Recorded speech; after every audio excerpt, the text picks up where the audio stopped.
The alert flashed in the corner of his phone just as Daniel Carter was about to close his laptop, trying to ignore the constant weight of yet another sleepless night. Motion detected living room. The repeated notification said the same one that he and his wife had received. Olivia, they had learned to face it with a mixture of anxiety and relief. If you've made it this far, be sure to subscribe to the channel and leave a like. That way, you'll be the first to receive our stories that move, teach, and inspire.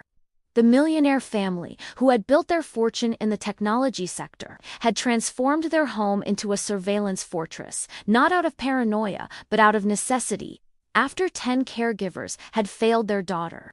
And now, with the 24-year-old au pair, newly arrived Daniel believed that sooner or later she would follow the same pattern.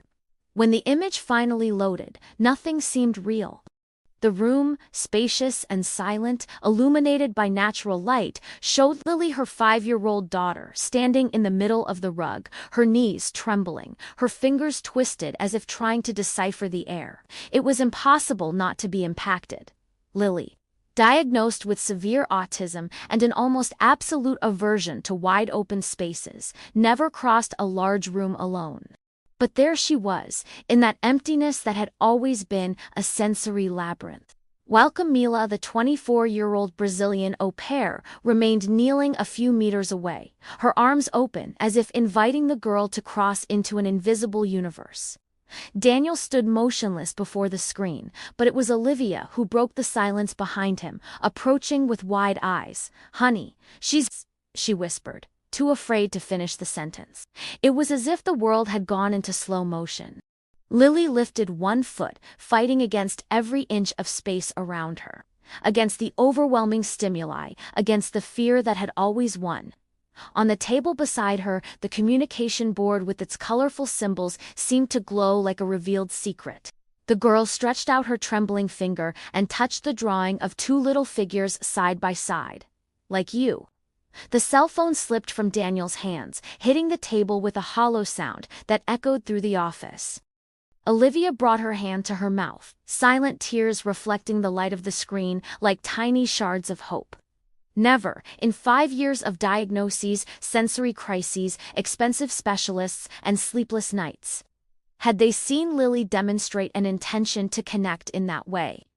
The girl took another uncertain step, then another, as if the ground were being reinvented beneath her feet. And when she finally reached the au pair and threw herself into her lap, time seemed to stand still.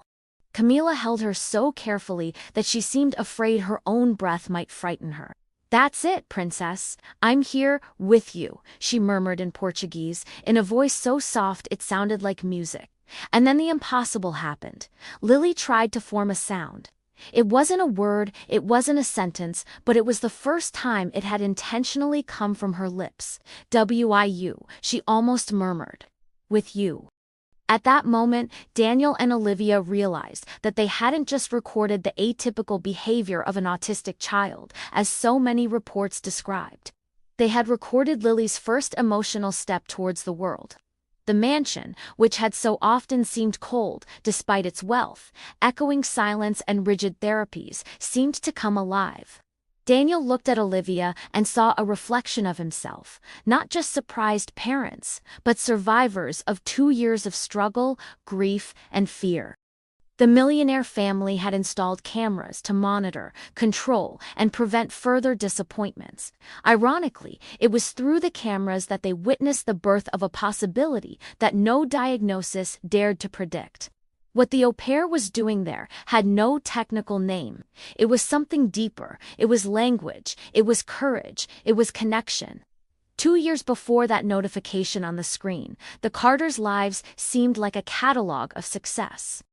Daniel, at 38, was the founder of a tech startup that had exploded onto the global market, turning millions of dollars in code into problems and opportunities. Olivia, at 36, was an interior designer and co-founder of the company, responsible for transforming cold spaces into homes worthy of magazines. The mansion on the hill, with its glass facade and city views, was the ultimate symbol of everything they had built together. It wasn't just wealth, it was proof that they had conquered life as a couple, in their careers and in their love. They envisioned their daughter's arrival as the perfect chapter in their story.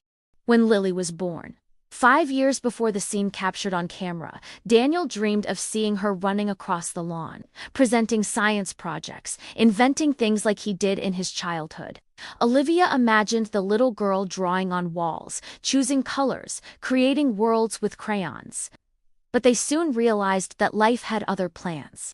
Lily didn't respond when called by name. She would shrink away when someone picked her up without warning. She cried with sounds that other children barely noticed, and she seemed to prefer spinning a rope for hours to playing with dolls or talking. At first, the two protected themselves with justifications that sounded like prayers. "She's just more sensitive," Olivia would say, running her hand through her daughter's hair.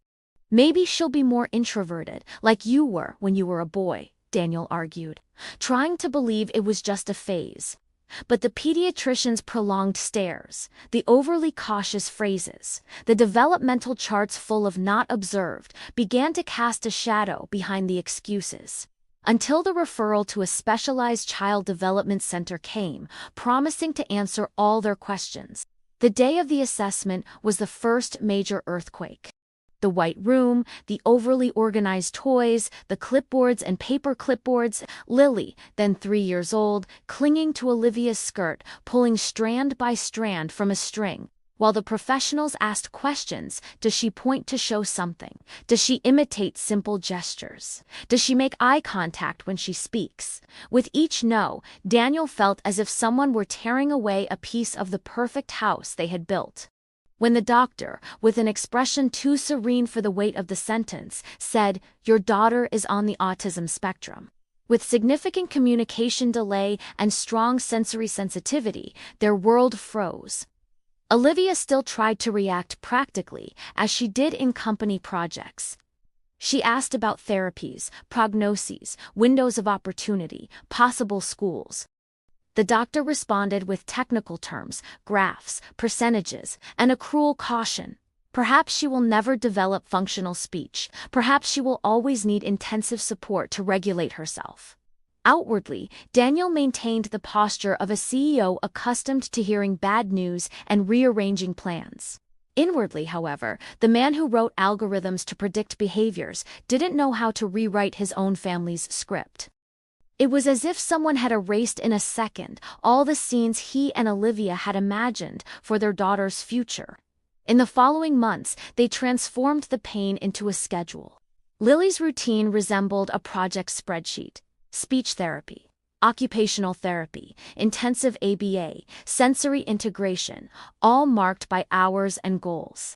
The millionaire family invested absurd amounts in professionals who promised better chances of independence, while the girl, amidst the avalanche of interventions, withdrew more and more.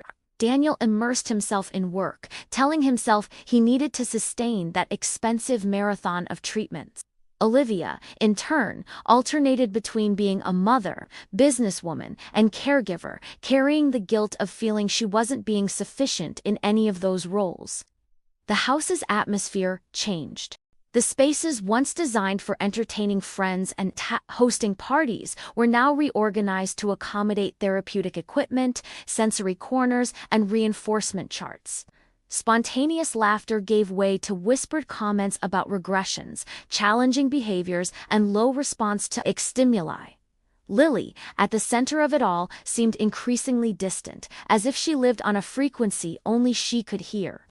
And, without them realizing it, the marriage also began to show silent cracks, not from a lack of love, but because grief, fear, and exhaustion, when left unaddressed, become invisible walls even between two people who had always been partners in everything.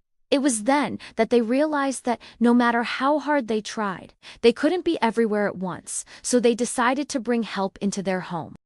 They needed someone to support the crises, accompany Lily to therapy sessions, bathe her, and prepare food that Lily's picky palate would accept. The first caregiver arrived with impeccable references and a practiced smile. It lasted 3 weeks, one of the first nights. Daniel, already with the monitoring system installed in the testing phase, saw her on the screen rolling her eyes when Lily started hitting her ears and grumbling, "Stop it, you weird girl." The next day, the woman left with her termination papers in hand. The second caregiver seemed promising, speaking softly to Lily in front of her parents, writing everything down in a notebook. But, alone with the girl, she spent long periods on her cell phone, letting Lily spin in circles until she collapsed from exhaustion. It was Olivia who one late afternoon unexpectedly entered the playroom and found her daughter huddled in a corner, the caregiver laughing at a TikTok video with the sound too loud. The third caregiver, who came after, did worse. She turned the girl's pain into content. On a quick business trip Daniel took, a friend sent him a video circulating in a WhatsApp group. It was Lily in the midst of a crisis, lying on the living room floor, with the caption above, "Taking care of a demon lol #help me." The notion of trust crumbled right there. It was at this point that Daniel did what he knew best: resort to technological solutions. As a specialist in security and automation systems, he requested the best package of cameras, sensors, and real-time monitoring that money could buy. He installed discrete lenses in every common area: living room, hallways, playroom, kitchen, backyard. He told the technicians it was for security, but both he and Olivia knew there was a deeper reason they no longer trusted any pair of hands that weren't their own. The house, which had once been the setting for parties and gatherings, now resembled a laboratory under constant observation. With a reputation of being a difficult family spreading among professionals, the agency began to have difficulty recommending new candidates. Then, a coordinator suggested a different approach. What if you considered an au pair? She explained that it would be a young foreign woman living with the family, helping with daily routines, in exchange for cultural experience and a stipend. "She's 24 years old, Brazilian. Her name is Camila," she added. She studied psychology in Brazil, volunteered on projects with autistic children at church, wants to improve her English and live in the United States for a while. Olivia felt a spark of curiosity, mixed with fear of being disappointed again. On the day Camila arrived, dragging a medium-sized suitcase and a worn-out backpack, the house was in that mix of impeccable organization and chronic exhaustion that only those who live intense routines know. Daniel greeted her formally, as he would an important supplier. Introductions, contract, rules. Olivia, more sensitive, noticed both the nervousness in the au pair's brown eyes and the care with which she observed every detail, including the cameras high on the walls. Seated at the kitchen table, Daniel slid a stack of papers with therapy schedules, a list of protocols, emergency contacts, and confidentiality agreements. "You need to follow the therapist's instructions exactly," he declared, in the tone he used in board meetings. "No techniques taken from videos, no miracles, no posting our daughter anywhere. We don't want a savior, we want someone to execute the plan." Camila nodded respectfully, holding the papers with both hands. "I understand, Mr. Carter," she replied. In Portuguese, that sounded strange to their ears, but with blatant sincerity. "I know you've been through a lot. I just wanted you to one day see me, not just as another number 12, but as someone who's here to learn who Lily is." Lily entered the kitchen a few minutes later, barefoot, 5 years of pure, fighting eyes that avoided direct contact. She carried a thin rope in her hand, her favorite object for regulation, dragging it across the floor. She didn't look at Camila, didn't look at her parents, walked directly to the cupboard with the blue cup and tapped it with the palm of her hand. A gesture everyone in the house already knew. Olivia felt that familiar pang. Is she going to be intimate with yet another face that's about to disappear? Camila didn't ask for a kiss, didn't ask say hi to your aunt, didn't demand anything. She simply knelt beside the girl, lightly touched the handle, and murmured, "Blue cup, water." In the same gentle cadence with which a mother names the world for her baby, The first few days with Camila were spent under the watchful eye of cameras and often Olivia herself, who pretended to tidy things up in the house just to observe from afar. There were no grand shows, no spectacular transformations worthy of social media. There was presence. The au pair woke up early, helped Lily change clothes, accepting that some labels were too irritating. Noted in her notebook what the girl ate, what noises bothered her, what toys she sought most. When there was no therapy, she simply sat on the playroom rug and stayed there. Available, without intruding, without pulling, without filling the silence with orders. Camila seemed to have a trained eye for what almost everyone else ignored. She noticed when Lily twirled the rope out of anguish and when she made the same movement out of pleasure. She noticed that the crying was different when it came from sensory pain or frustration. While many professionals saw problem behavior in each repetitive gesture, she saw codes, messages, attempts at survival in a world that was too loud.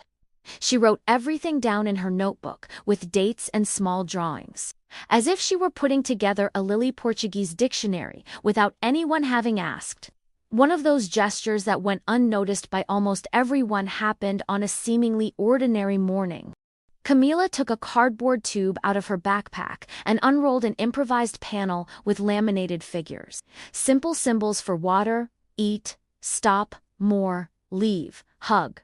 She had printed, cut out, and pasted everything herself in the guest room while the house slept. When Daniel saw this panel on the camera going towards the playroom wall, his instinct for control screamed inside him that wasn't in the therapist's protocols.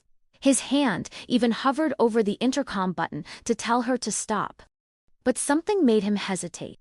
Olivia, who was watching the same scene beside him, touched his arm. "Wait a moment," she asked. "Just watch." And so they did. In the first few days, Lily ignored the panel as she ignores everything that doesn't fit into her internal logic. She continued lining up carts, spinning ropes, walking along the same line on the floor dozens of times. Camila, however, didn't give up, didn't force the use of the figures down her throat. She simply began to pair each action with an image. She touched the water card before picking up the blue cup, pointed to exit before opening the door to the backyard, showed stop when turning off a sound that was too loud. She planted meanings without demanding an immediate harvest. It was on a sunny afternoon, with generous light streaming through the window, that something different happened. The cameras showed Lily standing in front of the panel, her body rigid, as if her entire system had frozen at the prospect. Camila didn't rush over, didn't say, "Speak, Lily, speak," didn't turn it into a test. She stayed at a distance, sitting on the floor, breathing deeply, at the same time as the girl breathed rapidly. Then, in a hesitant gesture, Lily raised her hand, her trembling fingers landing on the figure of the swing. Next, she jumped and ran to the door, glancing sideways at the au pair. Olivia put her hand to her chest when she saw it on the screen. Daniel momentarily forgot he had an important meeting in a few minutes. "She asked for it," whispered the mother, as if afraid of spoiling the moment with her own voice. "She asked for it." Camila stood up slowly, as if entering a sacred place. Delicately touched the card Lily had chosen, and said aloud, "Swing. You want to swing." And that was all. Respect for the request, confirmation of the message, a coherent response. She gently pushed Lily onto the backyard swing, softly singing a song that mixed Portuguese and English, helping her body understand that this impulse could be pleasure and not a threat.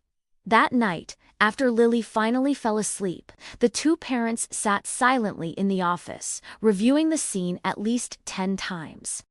The millionaire family, accustomed to buying the best solutions on the market, found themselves facing something that no amount of money had ever produced before: their 5-year-old daughter using a symbol to communicate. There was no graph, no pretty report, but there was an undeniable reality in those images. For the first time, instead of discussing which therapy to cut or which to increase, Daniel and Olivia simply looked at each other with teary eyes and admitted, without saying a word, perhaps there is another path that we never allowed to enter. The fragile balance of that new routine was tested when one of the behavioral therapists, known for being tough, came for a 2-hour session with Lily. On paper, it was an important opportunity. In practice, it became a profound trigger. The therapy room camera showed the girl sitting at the table, her feet dangling in the air, her whole body on alert. The professional stacked colored tokens, a reward box beside her, and repeated in a firm voice, "Look at me, Lily, look here, you get a star if you look." With each failed attempt, more pressure. With each averted gaze, more insistence on holding the child's chin. Camila was leaning against the wall, her arms crossed tightly, as if trying to restrain herself from intervening. She saw what many there didn't, Lily's chest rising too quickly, her hands reaching for her ears, the tremor growing in her shoulders. "She's experiencing sensory overload," she murmured in carefully articulated English. "Maybe a break will help." The therapist didn't even look at her. "She needs to learn to obey, or she never adapt," she retorted. "If we give in every time she cries, she never progress." In that second, Lily exploded in a piercing scream. The chair trembled, her whole body trying to escape a situation that to the others seemed like just an exercise. It was Camila who broke the script. She took 2 quick steps, gently pushed the therapist's hand away from Lily's face, and crouched down to the girl's level. Without holding her, simply placing herself there as a fixed point. "She's not disobeying, she's imploding inside," she said, her voice trembling with respect and courage. "This isn't progress, it's collapse." The professional blushed, accused the au pair of obstructing an evidence-based process, and glanced at the camera, as if expecting Daniel, on the other side, to be on her side. In a way, he wasn't till that moment, he always had been. Daniel entered the room a few minutes later, summoned by a text message, his face contorted with tension.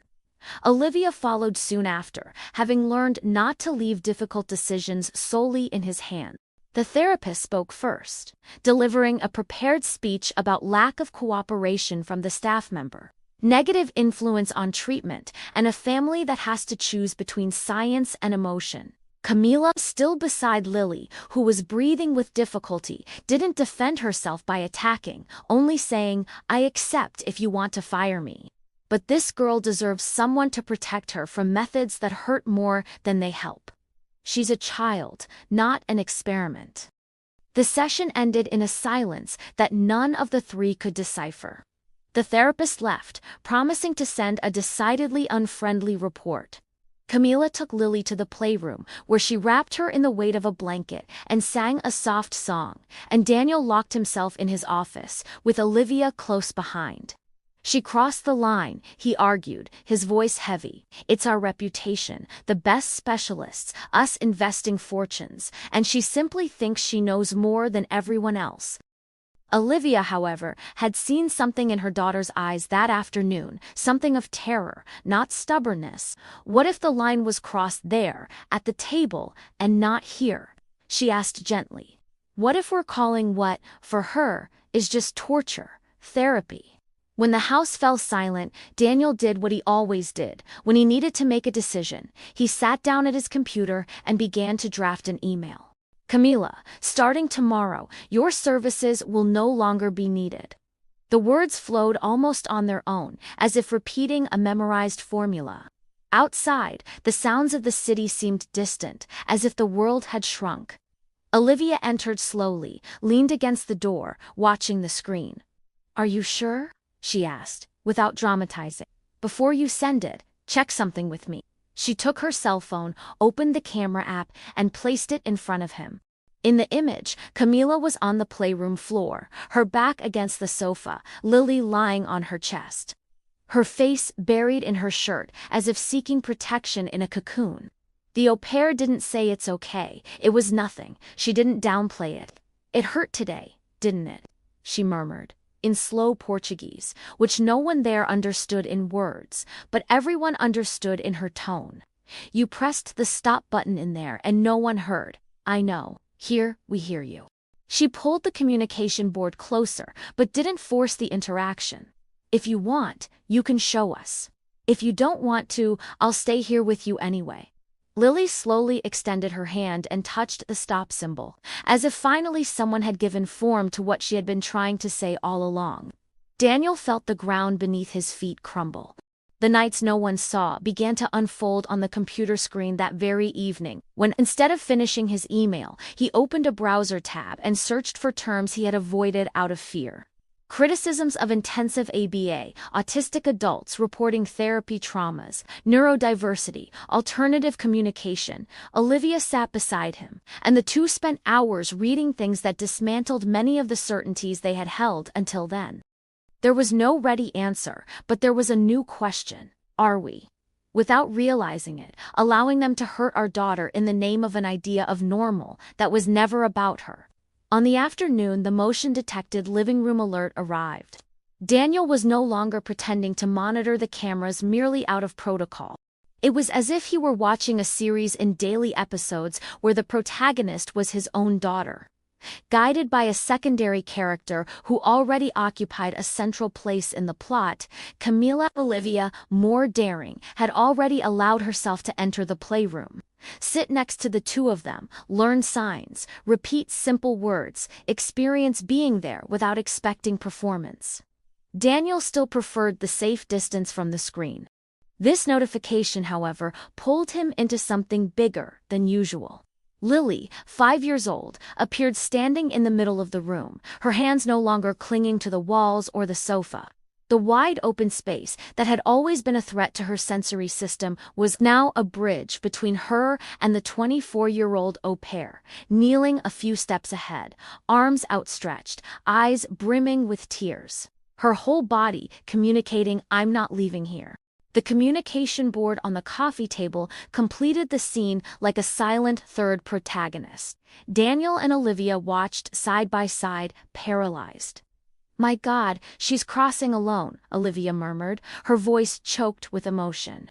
"She never does this without collapsing." Lily took a step, her foot lightly scraping the carpet, as if gravity had shifted on that stretch of floor. Then another. Her hands flew to face level, ready to cover her ears if any unexpected sound arose. But the environment was delicately prepared. No TV on, no noises in the kitchen, no doors slamming. Camila had learned to negotiate with the world so that it wouldn't batter the girl's nervous system. As she passed near the table, Lily stopped for a moment, took a deep breath, reached out and touched the with you card with her index finger. Then she placed her own hand on her chest, as if to say, "This is coming from inside here." That's when time shifted in texture. Daniel felt his heart pounding in his ears. Olivia didn't realize she was crying until she saw a tear fall onto her own arm. Lily took her last steps like someone crossing a fast-flowing river, stumbling but not giving up. When she finally threw herself into Camila's lap, the impact wasn't just physical. It was as if two worlds were touching, that of the autistic girl, whom many considered too closed off, and that of the young foreigner, who dared to listen to what no one had translated. From Lily's chest came a fragile, trembling sound, hitting the walls of the room and piercing the hardest layers of her father, WIU. Olivia tugged at Daniel's hand. "Enough watching from afar," she said, in a tone that mixed command and plea. They went down the hallway almost running, their footsteps echoing off the walls where empty frames were called a time when only perfect photos were displayed. When they reached the living room door, they stopped for a second, as if afraid of breaking the spell. Camila hugged Lily, whispering in Portuguese and English, "You came all the way here. Just the way you can, ... I'm so proud of you." The girl, sweaty, with red cheeks, kept her hands gripping her shirt, as if she didn't want to lose that anchor point. When she sensed their presence, Camila looked up. There was no arrogance, no expression of, "I achieved what you didn't." There was a mixture of respect and vulnerability. She shifted slightly to the side, creating a space on the rug in a silent invitation. Lily raised her head, her eyes meeting Daniel's face for a second and then Olivia's. That was enough. Her father, who had so often stood frozen at the playroom door, unable to enter, fell to his knees as if his body knew the path, his mind still resisted accepting. He extended his arms, and when Lily allowed him to pick her up, something inside him finally gave way. "Forgive me, daughter," he repeated, his voice breaking, feeling the light weight of her body, which seemed both fragile and immense. "Forgive me for believing you were less than you are, for trying to fit you into a manual, for watching you more through the camera than here." Lily had no speech, no prepared phrases for reconciliation, but she placed her little hand on his face, her thumb lightly brushing over his stubble, as if to say in her own way, "I know who you are." Olivia approached, embracing them both, forming, with Camila nearby, a circle that no longer looked like a broken family, but a family in reconstruction. Camila stepped back slightly, without excluding herself. She knew this was a meeting that didn't need her at the center. But she also knew that, without what she had silently done in so many early mornings, it might never have happened. When Daniel reached out and held her hand for a moment, thanking her with his eyes, she simply nodded humbly. "I didn't give her anything that wasn't already here," she said, lightly touching Lily's chest, and then her father's and mother's. "I only helped you to listen." That late afternoon, in the millionaire's house full of resources, the greatest wealth wasn't the equipment or the expensive therapies, but the courage to see her daughter not as a mistake to be corrected, but as a whole person. If you've made it this far, perhaps you also carry some fear of truly connecting with someone different, or of facing parts of yourself that the world has said are flaws. This family's story isn't an easy miracle tale, but one of small acts of presence that, added together, dismantle rigid diagnoses and absolute truths. The millionaire family installed cameras to monitor their autistic daughter and control the au pair. But what they saw Camila do there was much greater. She didn't cure autism. She didn't change who Lily is. She reminded that girl that she had the right to be heard in her own way, and reminded two successful adults that without love translated into action, any home, no matter how expensive, remains empty.